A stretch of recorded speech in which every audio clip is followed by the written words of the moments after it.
Talk a bit about scrapes, and I should imagine that not all of you know what a scrape is.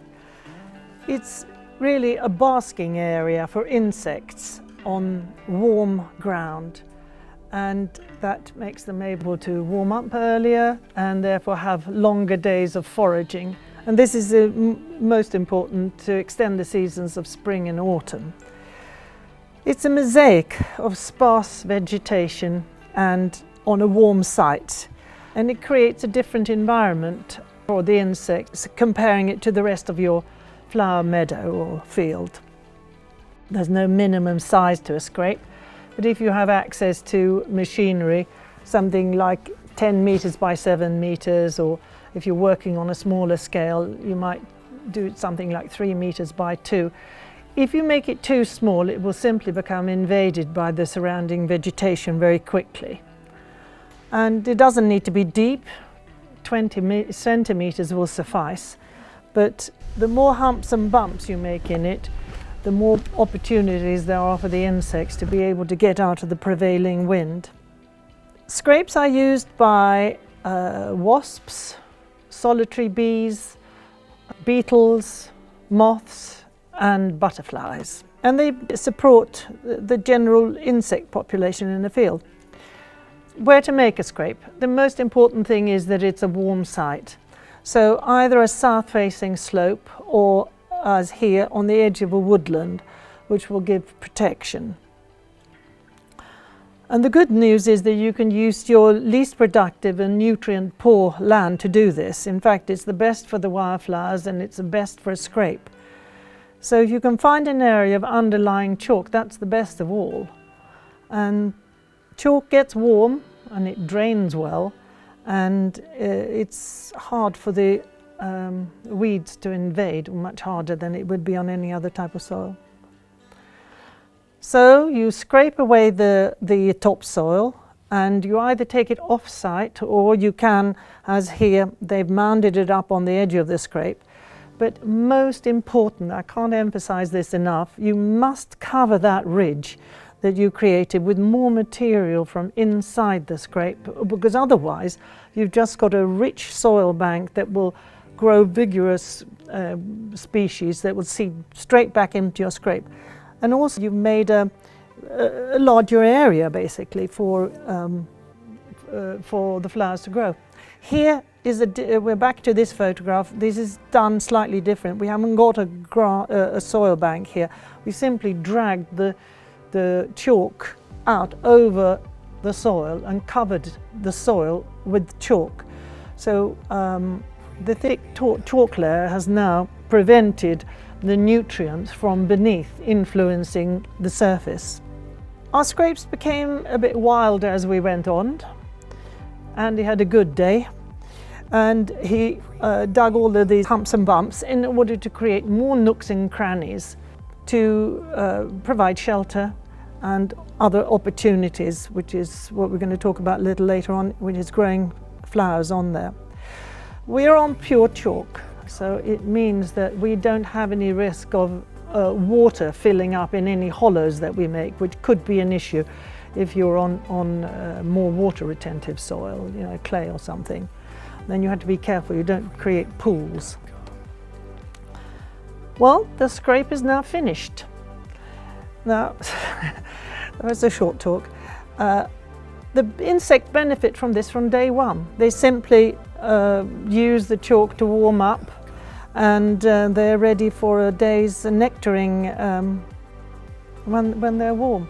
This is one of the creatures that moves in quickly. This is an example of a solitary bee. It's a mining bee.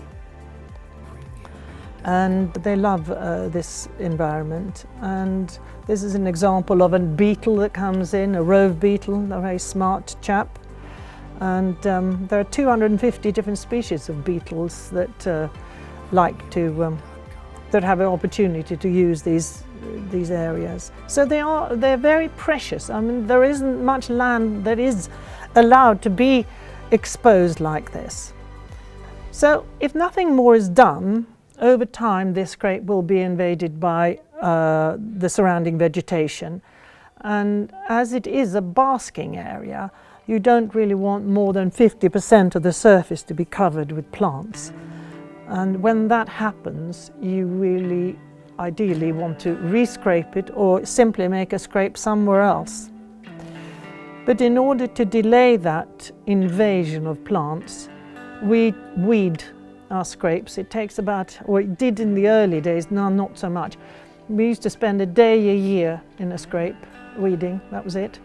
And it was mainly taking out tree seedlings like sycamore and ash. Some of the hawk bits could get quite big and spread a lot. And if you get a lot of vigorous grasses, maybe you have a go at them. Not all of them, but if you get something that looks too invasive.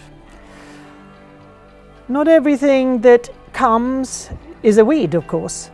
And so this is an example of what we used to be called the common agricultural weeds, no longer common. And not only are the perennial plants taken out, which is what Charles has been speaking about mainly, but so have the annuals. Many annuals, although they have a very long shelf life in the soil. In other words, if they were in the soil, there is a chance that they can survive because they can survive for so long. But we have, of course, spent years and years spraying out the annual flowers, weeds in inverted commas, in arable fields as well. So many of these plants are now threatened. Anyway, we have plenty of this plant, which is a Kixia, plenty. So that's one of the plants that has turned up. And this is weasel snout. Now weasel snout is one in the same category, and it's now on the threatened red list, as is this one. I mean, this is at high risk of becoming extinct in the wild now. And that's how serious this is for this plant. Here's another one. There's only one site in all of in Oxfordshire where this now grows. It's a slender bedstraw. And this grows beautifully on the chalk. It's thrilling to find these plants that are struggling so much. We now know that these few plants are able to set seed to go back into the seed bank again. And have another opportunity to pop up at some later date if they don't find conditions perfect where they are growing at the moment. And of course, this is the Chiltern gentian. Charles mentioned the autumn gentian, and this is a specific one to the Chilterns. This is Chiltern gentian, and funnily enough, Charles noticed it in one field about 7 years ago.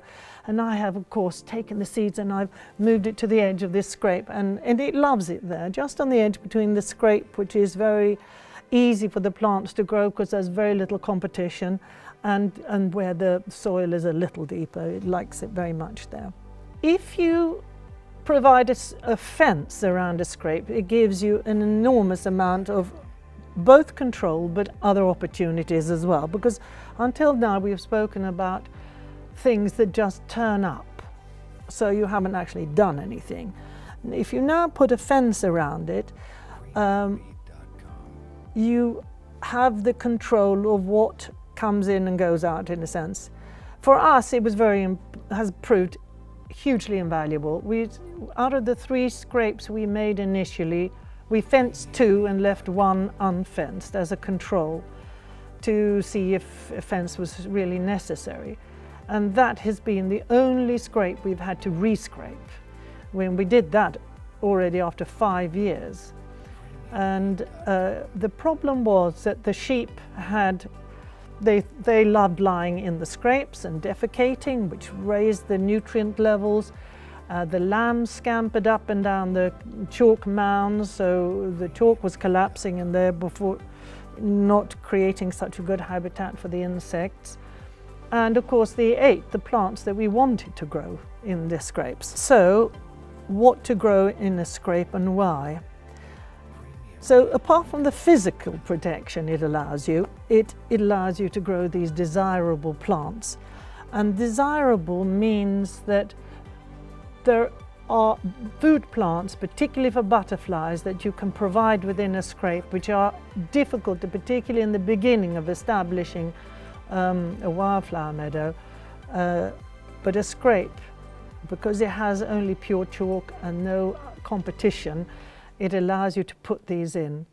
And there are unfortunately some butterflies that are entirely dependent on one or possibly two plant species. Without them, they simply can't do it. So if the plant is scarce, the butterfly will struggle. And this scarcity is very often due to the fact that the plant is palatable to grazing animals, and that includes both deer and rabbits. So it really is it's critical to exclude these graziers if you want to support these butterflies. And I'm only going to talk about butterflies that we can attract in this area. Kidney vetch, for this little guy, is both palatable and needs an open sward. And the open sward is what we get in the scrape, because there's basically no competition. And this is particularly important in areas where there's a lot of deer numbers, because they will eat kidney vetch in the field, nibble it all the year round, because this is often sown within the flower mixture. So it's not difficult to grow, it's simply that it gets eaten out, and if the sward closes in after a couple of years or 2-3 years, then the kidney vetch is basically excluded. If you can keep the sward open, it'll be fine if the deer numbers are low. So there are a lot of buts. But within the scrape, you're totally in control. It seeds itself beautifully, and it is a necessity for the small blue butterfly. The small blue is totally reliant on the kidney vetch because it's its egg-laying plant. It's probably not the best strategy, but that's probably why the butterfly is struggling. This is the same small blue butterfly showing the underwings. England's smallest butterfly. It's about 1.5 centimeters across and a real little charmer.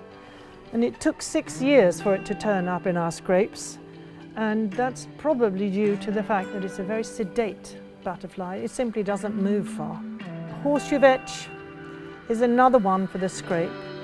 It takes a little time to get established and is easily overwhelmed by the vigorous growth in the early years of the wildflower meadow. So, but it is actually essential for a number of butterflies. But it is one, because it's slow to establish, it is one to start with a few plants. You can scatter seeds as well, but you give yourself about 2 or 3 year head start if you put some plants in. And in the environment of a scrape, it can grow to 1 meter across easily. So you don't need that many. And it's the caterpillar food for the chalk hill blue. We're still waiting for this chalky to appear. It's a very elusive thing.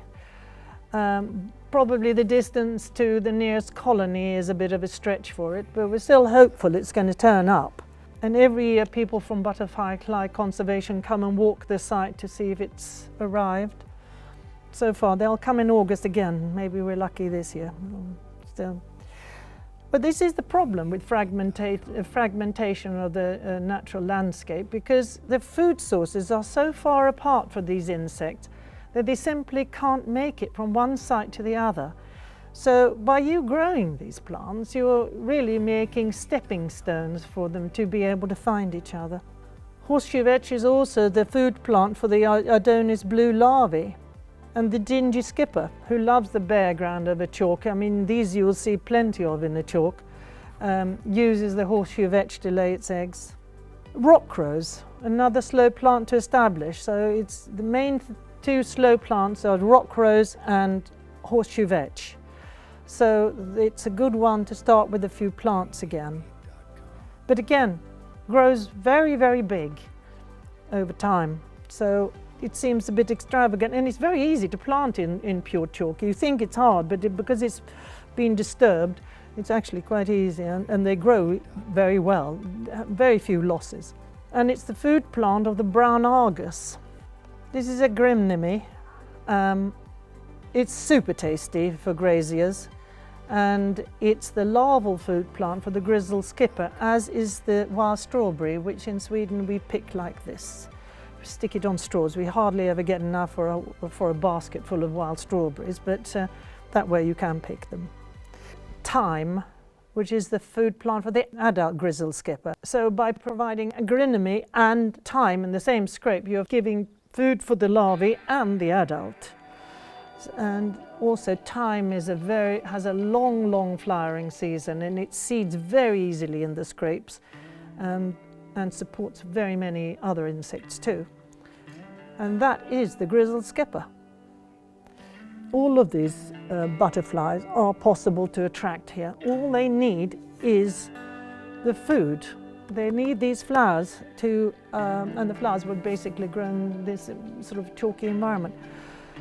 And chalk has very low fertility. It's very rare in the world. We have more chalkland in Britain, I think, than anywhere in the world.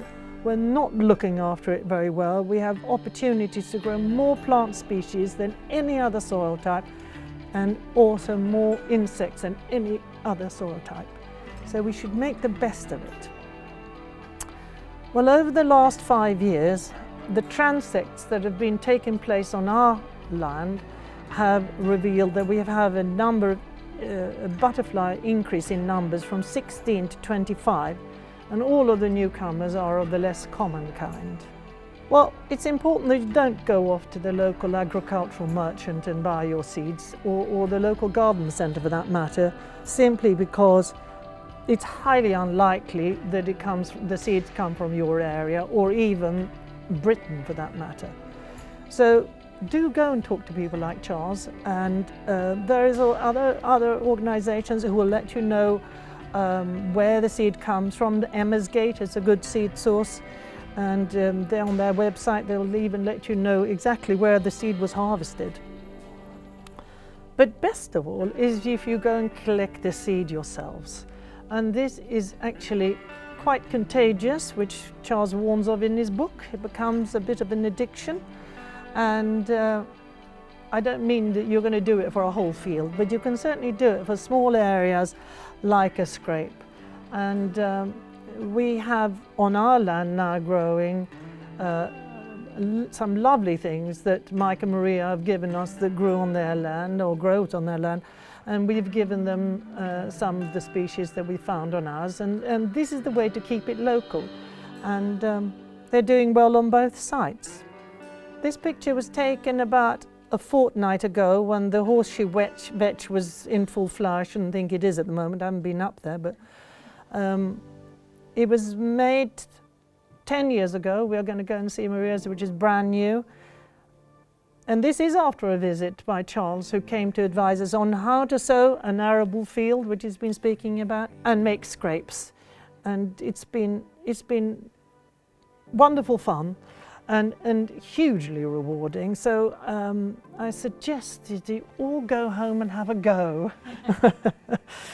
Yeah, and that's it. I don't know if there are any questions. Yes, Celia? When is it a good time to prepare? Any time. It doesn't. It's a hole in the ground, a glorified hole in the ground. I mean, the most important thing I would say, if you have the opportunity to find the poorest soil you have, you know, do you want a site that faces ideally south, but we have one that faces northwest, and that's the one that you saw by the woodland edge. That's the newest scrape, and then we have two that faced east, and only one, this one, faces down that sort of bottom of the slope, that is south. So, you know, you can play with it. I think if you can find chalk, that's your godsend. Obviously, part of the joy is the interplay of plants and insects. Can you just say a bit more about how you monitor the insects? Because it's quite exciting to sort of, in year zero, take a sort of measurement, and maybe you could talk to that, of what you have in terms of insect life, and then you'll see it increase, and that would be fascinating. I've got to tell you, I knew nothing about insects. I just liked the idea. And when Charles came and said, well, let you put some scrapes in here and it's good for butterflies and so on. We were sowing a hay meadow, we thought, and this was just an add-on in as far as the species were obviously good for butterflies, but the butterfly food was basically in the scrapes. So I know nothing. We called in Beebout, the Wildlife Trust, and they did the surveys. And they have monitored it ever since. So in the first, I don't think they did any transects in the first 5 years because they monitored it from day one and didn't expect any dramatic changes in the first 5 years. It's a set. It's a very. It's the same thing every year. Yeah, it's a set path, and you look 2 meters left, 2 meters right, and you walk at an even pace, and you do it so many times. So many weeks a year on a very regular basis, yes. But you really need to know your butterflies or insects that you're looking for, and I really don't know enough to be able to tell. Well, I can tell small blues and common blues, but can I tell the difference between a few of the other blues? No, not necessarily. And the whites are also quite difficult. But this evidence is the success of the Tremendous project. success. And of course the other thing is that they're very happy to take you out to not just show you, but you can walk with them if you happen to be there when they're coming and so on. The difficulty is actually finding people who can do a transect for you, because you really do need to know what you're looking for. Yeah. This might not have a clear answer, but I was really interested when you talked about the fragmentation of landscape and how far something's got to migrate till it'll arrive, and you're still waiting for the chalk hill blue. And I was just thinking how, again, this may have no clear answer, but how far does it move? Well, this little butterfly tends to live within an area of about 80 meters. I mean, that's nothing. So you say, well, how on earth did you get it then? Well, they believe that on years when there is a good year for butterflies in that area, basically some of them just sort of decide to go further afield and maybe the wind takes them, I don't really know. But yeah, it's astonishing. I don't know. And the chalk hill blue, how far away is it? I don't know. Charles will probably know where there's another good, where the nearest chalk hill blues are. I think we're pretty well in unknown territory still. There's a huge amount of people just don't know. On our little farm, 175 acres at Shelbourne, nearly all the butterflies eventually turned up, but the small heath never turned up. And in our village, we've got a revived site, and the small heaths turned up perfectly well. So there's a mystery why the small heaths never made it, and the chalk hill blues never made it. And when the small blues appeared, we rang up the Wiltshire Wildlife Trust and said, where have the small blues come from?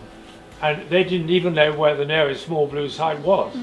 So nobody really knows. And of course, until people start doing this on a wider scale, we simply won't have the evidence as to how it all works. Because really, it's a colonization issue, and until more people restore sites, we're not going to have the evidence. So it's very much a new subject which no one knows about. so plant it? But funnily enough, our second most common butterfly is the small heath that never got to you. So it's quite astonishing, yeah.